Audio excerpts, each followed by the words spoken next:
So since I dressed for spring, let me just talk a little bit about spring. I was born in the spring. And this past spring, when my birthday came around, somebody had posted something unrelated to me, but absolutely belonged to me.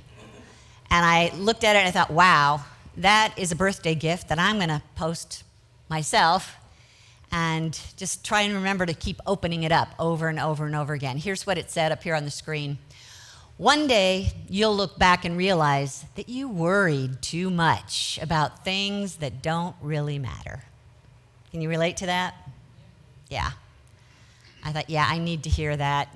And even, now there's just day after day opportunities to worry, right? We can all relate to this. And as I looked at it this week again, I thought, you know what?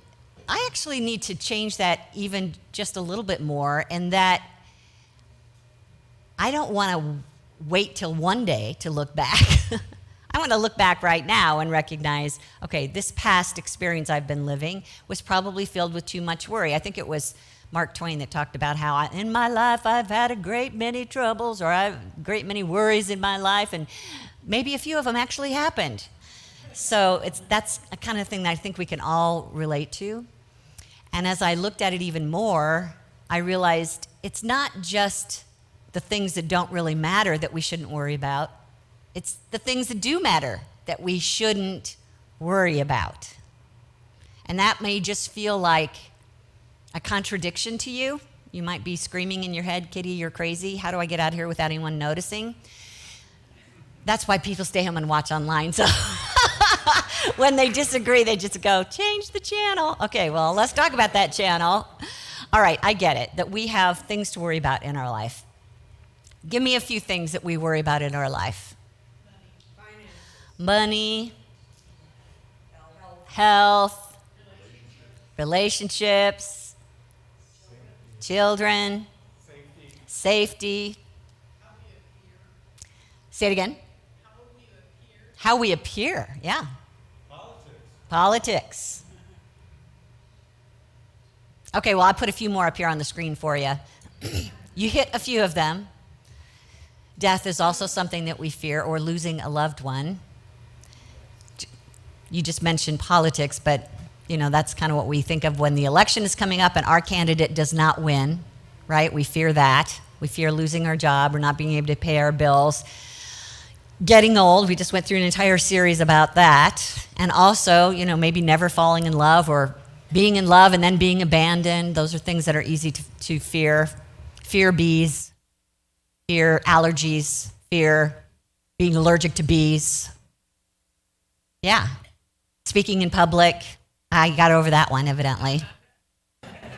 Going on job interviews and then going on job interviews and not getting hired, or getting hired and then worrying about upsetting your boss. Just goes on and on.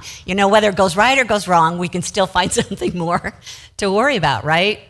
So typically we are worried about these things happening, but even more so, we feel upset because the cause of it is something that seems to be out of our control. It's that person, it's that boss in my life that seems to have power over me, or if it's that thing that I didn't get, or it's that experience that I don't want to have, that I have no control over. So of course we have to worry about that. It's, for heaven's sakes, the collective consciousness. How do we avoid that? Every time there's some kind of world event that touches us all, COVID, war in Russia and Ukraine, the stock market tanking, it seems like we all buy into that worry pretty easily.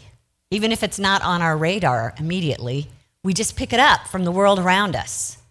So of course, Kitty, we need to worry. Some of these things can actually have an effect on our life, and we don't seem to have any control over that.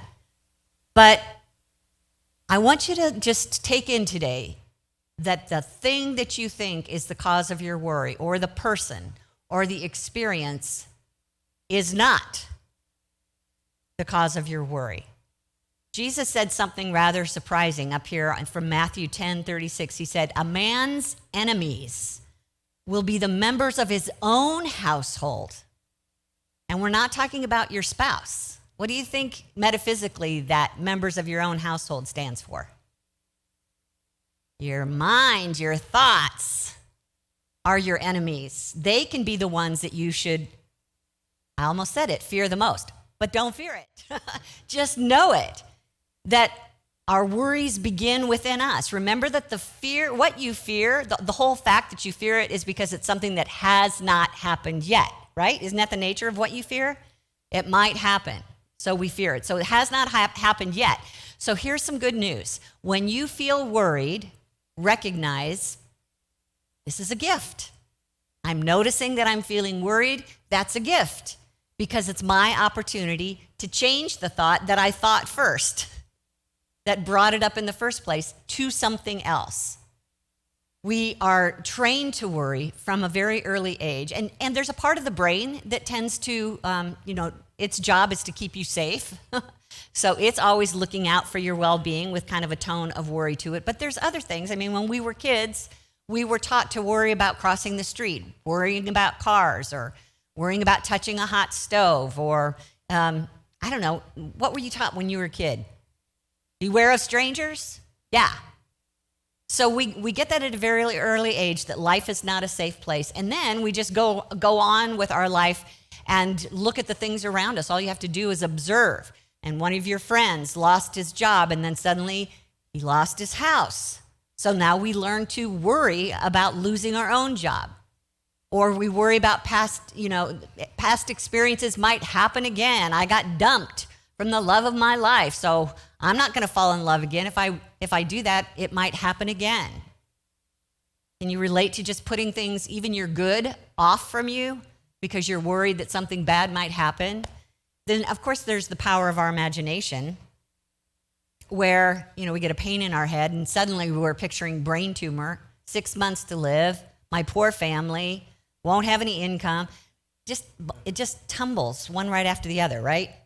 So I like what Jesus said here from the book of Luke chapter 12. Do not be afraid, little flock, for your Father is pleased to give you the kingdom.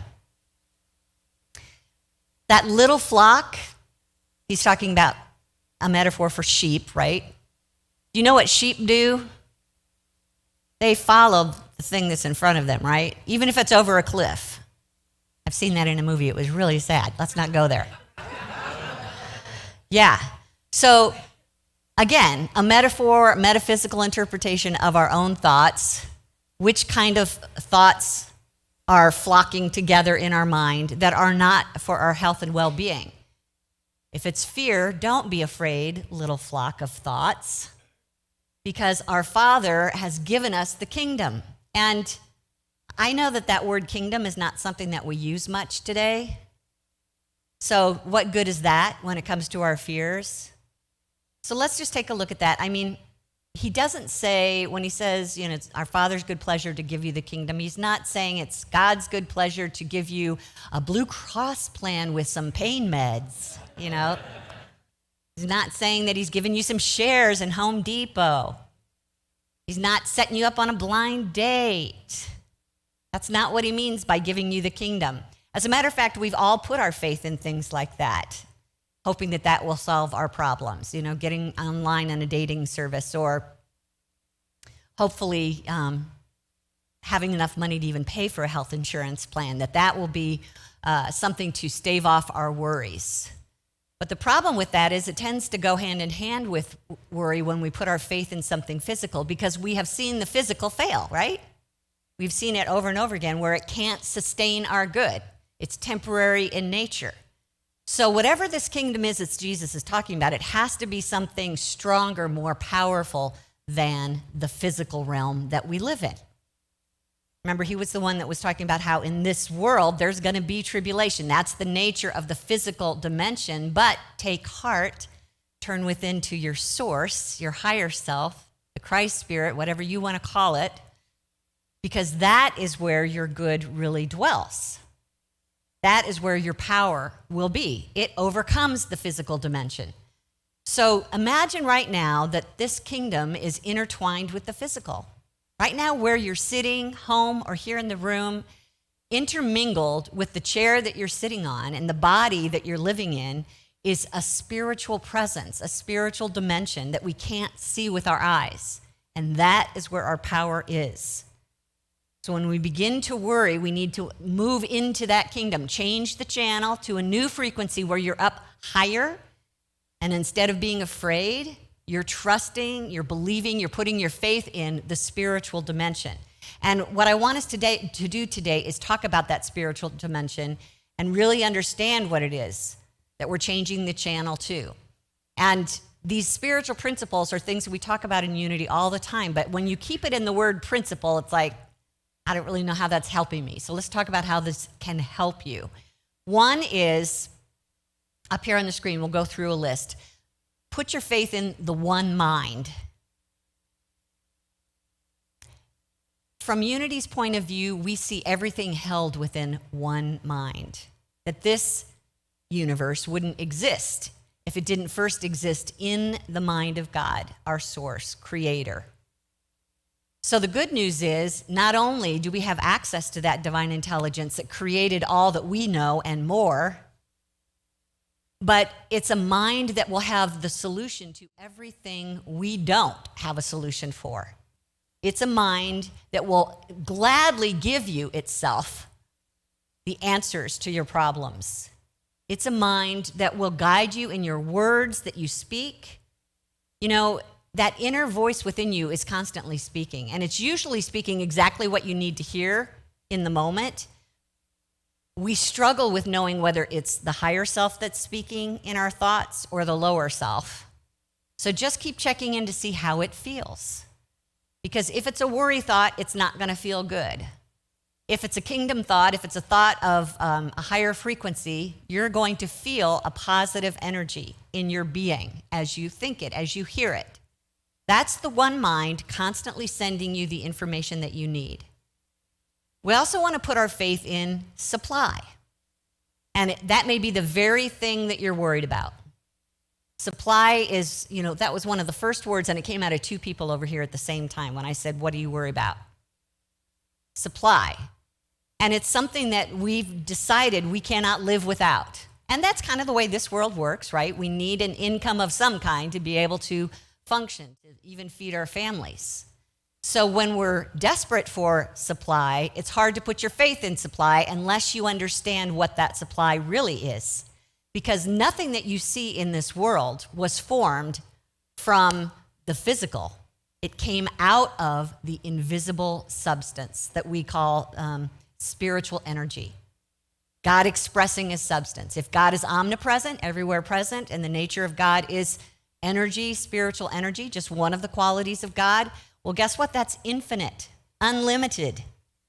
So whether you feel like you have lack in your life, at the same time, there is a presence of spiritual energy that can be formed into whatever we need, but not with worry.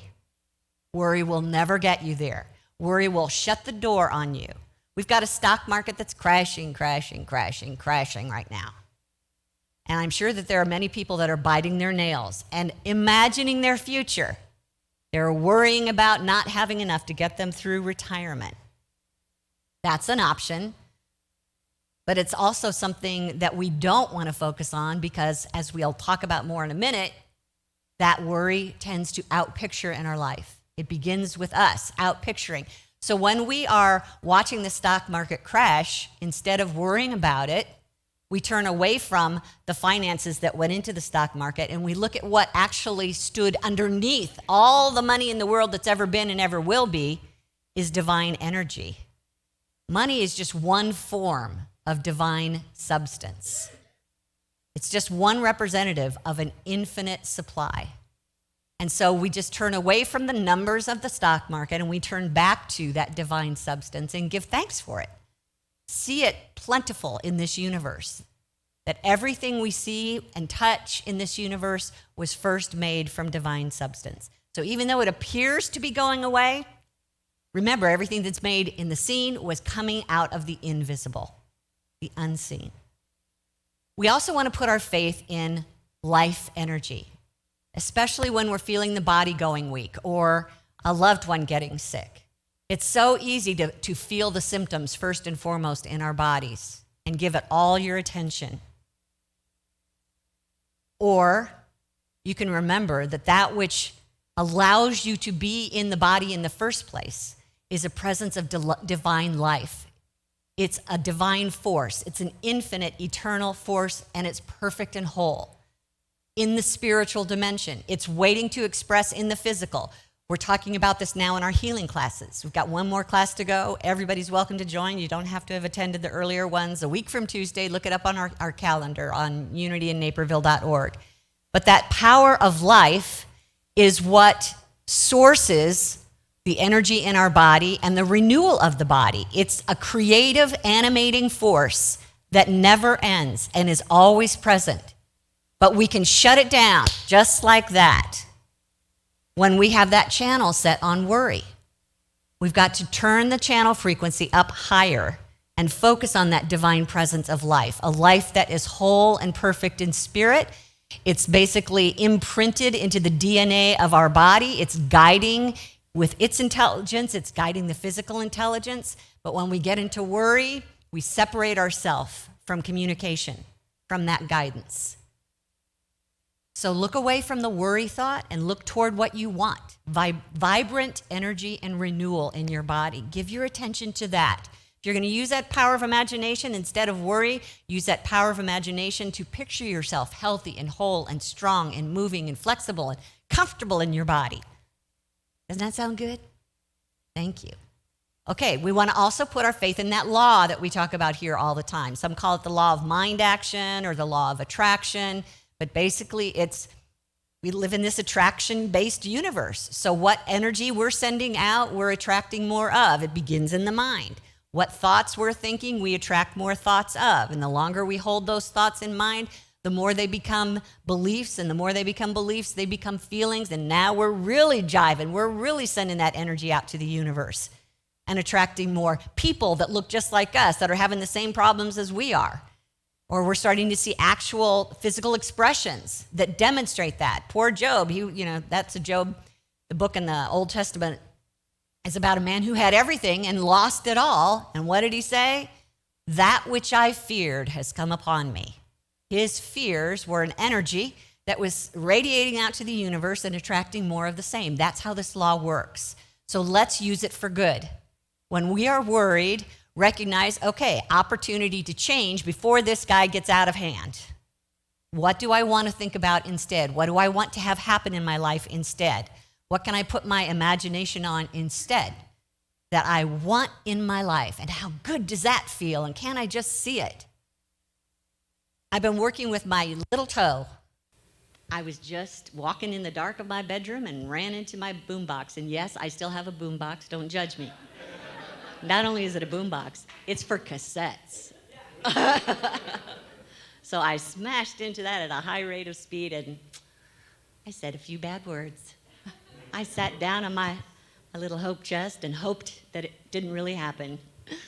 But I was pretty sure that I broke this little toe, and this was like a week ago Thursday. So I have been, instead of worrying about what the heck do you do about a broken toe, it's too small to put a cast on, right? So I just started using, instead of my worry, I started using my desire, what I wanted my desire to be. I've been using a lot of focused imagination on light, divine light, that higher force of energy that is wholeness and goodness, and just seeing it flowing through my toes. I know you probably can't see it, but right now, my toes are flowing with light. I just focus on both feet flowing with light. Don't have to pick out just one. Just focus on the good, right? Giving that attention. I was sitting in the park the other day, working in my car, and just noticed somebody trucking along, doing their walk on the path, and I thought, that's me. I can see me doing that. I can see me just walking with complete comfort and enthusiasm and vibrancy and energy. That is how we use the law for our good. What are we afraid of? Who cares? What do we want? That's what we care about. That's what we want to focus on. And we also want to put our faith in the power of love. All that presence of God that we speak of, that light energy, that life energy, that divine substance, its nature is love. And if you were to get out of its way, it would do everything it could for you for good. That's what it does. Love and goodness, synonymous. Love is working for your good. Unless you slam it down or you've got that channel turned down into low frequency numbers where worry can basically inhibit that power of love from working in your life. The beauty of love is when you align with it, you don't have to know how it's going to solve your problems. Just live in the energy of love, and when you resonate with that, the universe now can take over. It's got the big picture. It knows exactly what you need based on your heart's desire. So instead of worrying, put your power of love into action. And if love doesn't seem to apply easily to your worry situation, then just change the channel and put it towards something that you do love in your life. Think of how much you love your loved ones in your family. Think of how grateful you are for the good that has just shown up in your life in the past. Think of the beautiful places in nature that you've been and how grateful you are for those places. This is our job in order to get us to that higher frequency of love. And as we do, it takes us up above that channel that's playing all the woe is me songs. And finally, let's just focus on the principle of oneness itself. Just like we are living in the one mind, we would say that God is all that is. So right now, your chair, this room where you're at home, the body that you're living in, the world that you're living on, is all God expressing. And God is good. And not only are you part of that oneness with God, but you are one with all the rest of the parts that are expressing. So as much as you have disagreements with people or you're worried about what people can do to you, stay in that idea of there's only one, it's good, it's God, it's for me, I have nothing to fear. If you could just get into that higher frequency thought, at least 51% of your day, that's enough that ultimately you are going to keep tipping in that direction and attracting more and more and more uplifting thoughts, uplifting visions in your mind and feelings in your body until they really start to outpicture and those truth ideas just keep pouring in. Raise your energy up to the new channel where you belong. Look at a couple things that we typically worry about. It's usually got something to do with people. Either the people that we fear, and we fear them because we feel like they have power to take our good from us, or we fear them because we feel like they can determine our value or hold us down in some way. And if we're not fearing others, we're fearing for others. We're worrying for our loved ones and concerned that they won't get their good because they're helpless and that they can't possibly recover from this challenge in their life because they're not smart enough to excel on their own, or they can't recover from this sickness. They're just too weak. So we worry for them, right? And I'm going to just remind you that all of that, whether it's people having power over you or your loved ones not having enough power, all of that is false evidence appearing real. Up here on the screen, that's the acronym for fear. It's false evidence. So when we fear for those we love, and we can catch ourselves doing it, that's the real challenge, is catching ourselves doing it. Remind yourself that you're not here to live their life for them. They came with their own journey, their own path, their own destination, their own way of getting there. They came to grow and evolve, and your worrying and handling and hovering over and staying awake nights is not helping them. They came endowed with the same powers that you were endowed with. They're as much an expression of the divine as you are. And when you look at them as helpless, you're holding them back. So this is your opportunity to see them as they truly are and set them free to be that. The best thing you can do for a loved one, instead of worry, is to imagine them living their best, joyful life. And you don't need to know how. Just go with the end result of them being happy and content and productive in their life experience. And when it comes to the people that you are fearful of, though you may not be able to, no, you cannot change them. Just don't even think you can. You cannot change them, but you can change your own perception of them. Because they too are part of the divine unity flowing through everything. They too have the Spirit of God within them. They too have access to the divine mind and divine substance and divine love. And when you can imagine that for them, even if their behavior doesn't change, your experience of them changes. Worry will never get you there. So it may look like they have power, but when you can stop empowering them by fearing them, expect good to be the outcome, it will be.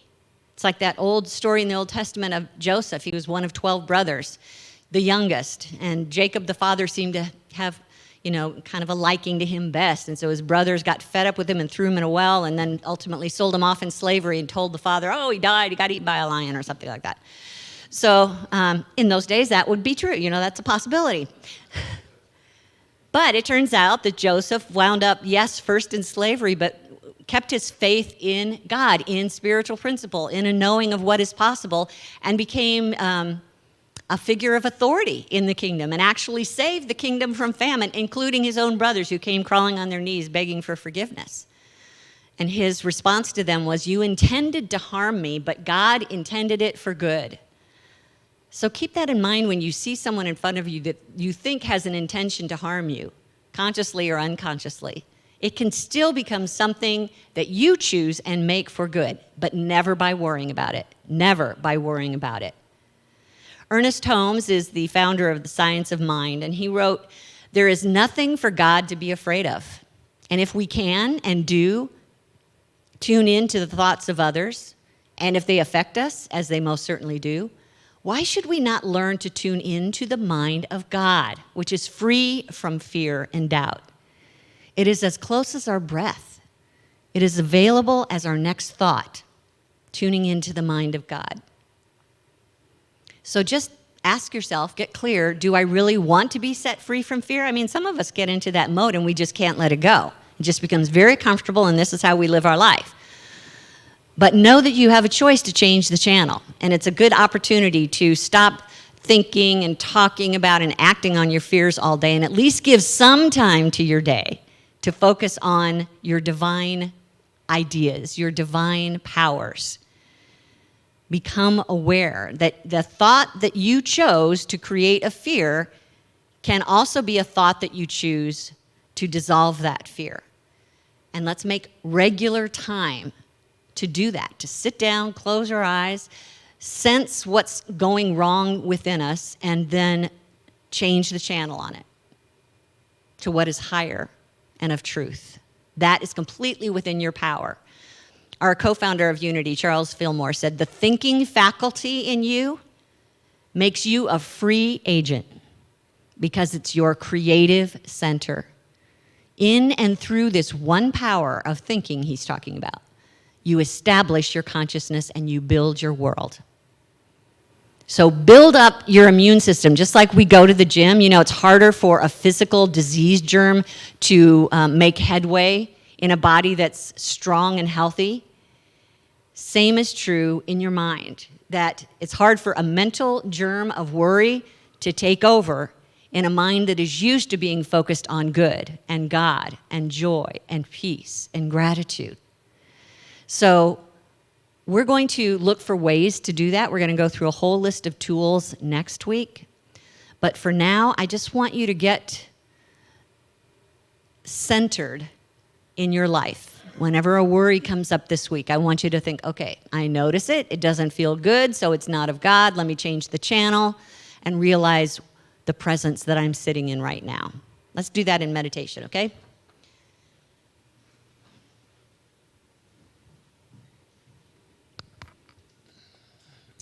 I want to start this time with you with a beautiful song. So I'll just invite you to close your eyes and take these words in.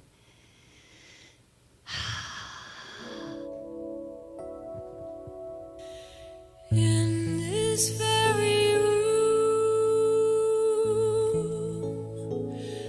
there's quite enough love.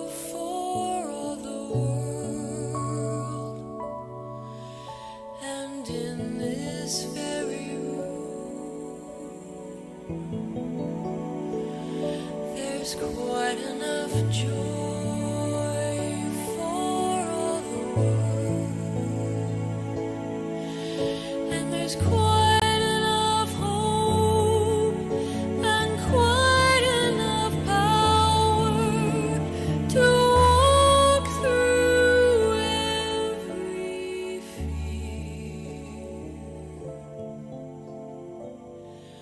One spirit, one spirit.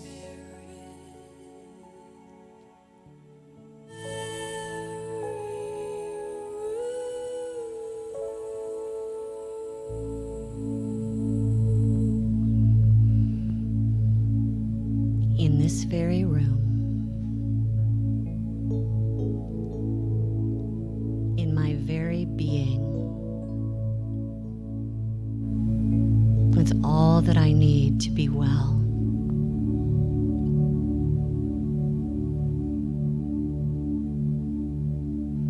To express my well-being.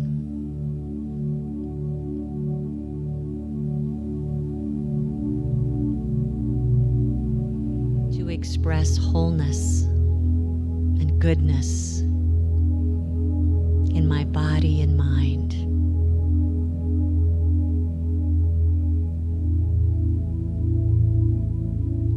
The divine unity that runs through everything in the universe runs through me, through my body, my mind, my feelings. It's this divine unity that personifies itself as every person on the planet.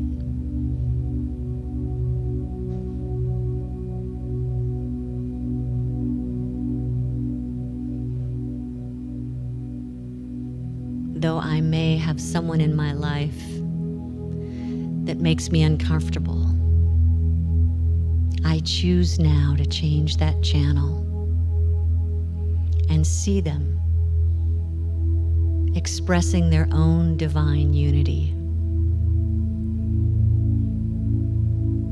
That we are one in peace and understanding.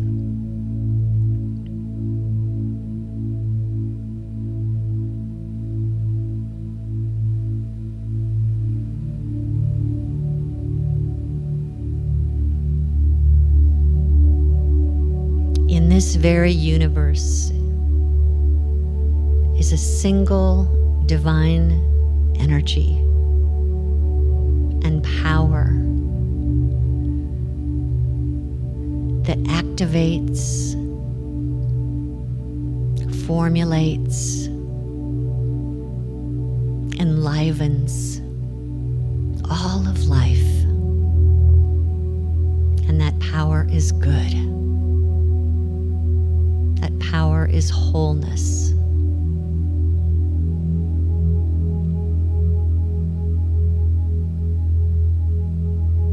And if my flock of sheep thoughts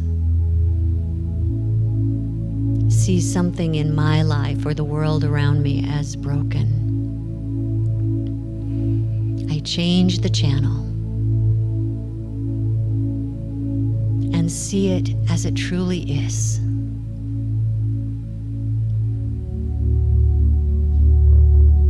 A flow of ceaseless substance, providing every need. Even now, I see that need being fulfilled according to our heart's desire.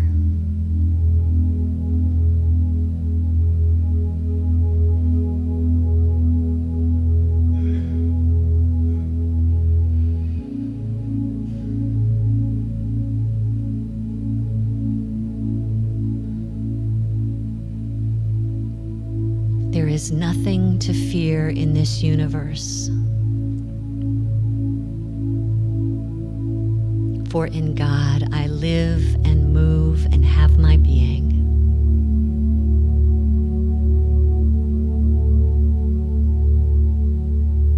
nothing can touch me that doesn't first have to move through that presence, which is only good.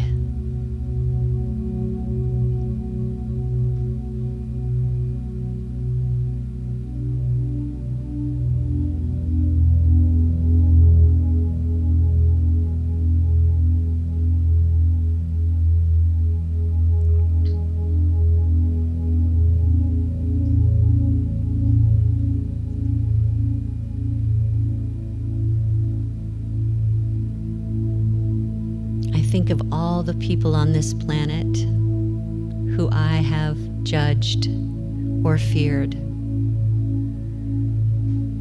And I change that channel now, knowing that that presence of love is working through each of us. A power that sees only good, that expresses only good.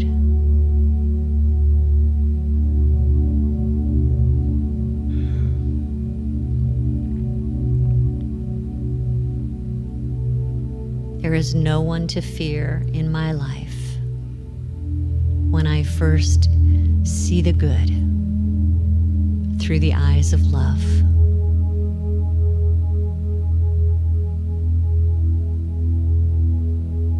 In this very being, in this very room, in this entire world, there's quite enough love and quite enough hope and quite enough power to raise us out of fear.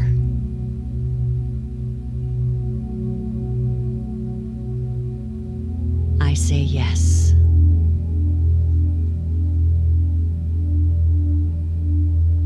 Yes to that invisible kingdom that empowers my life. For this is my true source of good that never ends. And I give thanks for its being.